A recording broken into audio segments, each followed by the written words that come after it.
গরমের ছুটিতে আমরা এবার বেরিয়ে পড়লাম তাজপুর আর দীঘা ভ্রমণের উদ্দেশ্যে। আগের বছরও আমরা তাজপুর আর দীঘা গেছিলাম বাই কার। এবারেও আমরা তাজপুর আর দীঘার উদ্দেশ্যে বেরিয়ে পড়লাম। আমরা বেরোচ্ছি জয়চণ্ডী পাহাড় স্টেশন। এই যে তোমরা দেখতে পাচ্ছ, জয়চণ্ডী পাহাড় স্টেশন পেরিয়ে আমরা এগিয়ে চলেছি। আমরা যাচ্ছি রঘুনাথপুর থেকে তাজপুরের উদ্দেশ্যে। সকালবেলা মোটামুটি 6:45 নাগাদ আমরা বাড়ি থেকে বেরিয়েছিলাম, আর আমরা তাজপুরে পৌঁছেছি মোটামুটি 2:45 নাগাদ। বাঁকুড়া ঢোকার মুখে এক জায়গায় আমরা একটুখানি দাঁড়ালাম। দেখো সকালবেলা কি সুন্দর লাগছে চারপাশটা। সামনে কৃষ্ণচূড়া গাছ, কত ফুল হয়ে আছে, ভীষণ সুন্দর লাগছিল। আবার আমরা রওনা দিলাম। আশেপাশে সুন্দর প্রকৃতি দেখতে দেখতে আমরা এগিয়ে চলেছি তাজপুরের উদ্দেশ্যে। আকাশে মেঘেদের ভেলা। দেখো এবারে আমরা চলে এলাম একটু ব্রেকফাস্ট করব বলে। ধলডাঙ্গার কাছে গ্রাম বাংলা রেস্টুরেন্ট আছে, আমরা সেখানে থামলাম। এই যে এটা হলো গ্রাম বাংলা রিসর্টের মেনু কার্ড। বেশ খাবার দাবার ভালোই। আমাদের একটুখানি অপেক্ষা করতে হয়েছিল, যেহেতু আমরা একদমই সকালবেলায় প্রায় পৌঁছে গেছিলাম। এই যে রিসর্টটার লোকেশনটা দেখো, রাস্তার ঠিক পাশেই।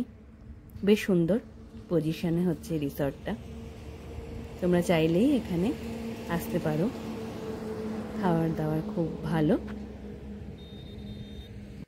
হ্যাঁ, তো আমরা নতুন এনার্জি নিয়ে বেরিয়ে পড়েছি গ্রাম বাংলা হোটেলে। খেতে আমার বাবা গাড়ি চালাচ্ছে।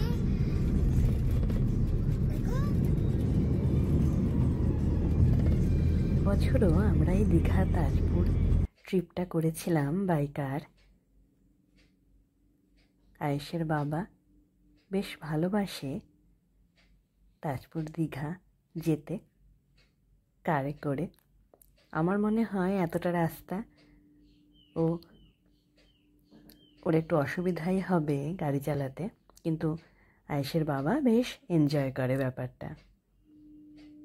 বেশ সুন্দর গাড়ি চালায়। আসলে রাস্তা সুন্দর হলে কোনো অসুবিধাই হয় না গাড়ি চালাতে। আমি আর আয়েশ ব্যাক সিটে বসে বসে আয়েশের বাবাকে এন্টারটেন করতে থাকি। আমরাও খুব এনজয় করি। এই যে একটা সুন্দর রাস্তায় চলে এসেছি। এই সব রাস্তাগুলো সত্যি দারুণ লাগে গাড়ি চালিয়ে, খুব মজা। রাস্তা যখন খারাপ সেই জায়গাগুলো একটু সমস্যা হয়। তবে যাই হোক না কেন, এতটা টানা রাস্তা সেই সকালবেলা বেরিয়ে একদম বিকেলবেলা পৌঁছানো, গাড়ি চালানো সত্যিই কিন্তু খুবই কষ্টের। যাই হোক, যারা গাড়ি চালাতে ভালোবাসে, আয়েশের বাবার মতো যারা গাড়ি চালাতে ভালোবাসে, তাদের কাছে এটা কোনো ব্যাপারই নয়। তারা খুব এনজয় করে এই দূরের রাইডগুলো। এই লং ড্রাইভ, লং জার্নি তাদের কাছে ভীষণ আনন্দের। আর তাদের সঙ্গে তাদের ফ্যামিলির কাছেও ব্যাপারটা খুবই আনন্দের। এই একটা সুন্দর রাস্তা দিয়ে আশেপাশে প্রকৃতির সুন্দর দৃশ্য দেখতে দেখতে আমরা এগিয়ে চলেছি।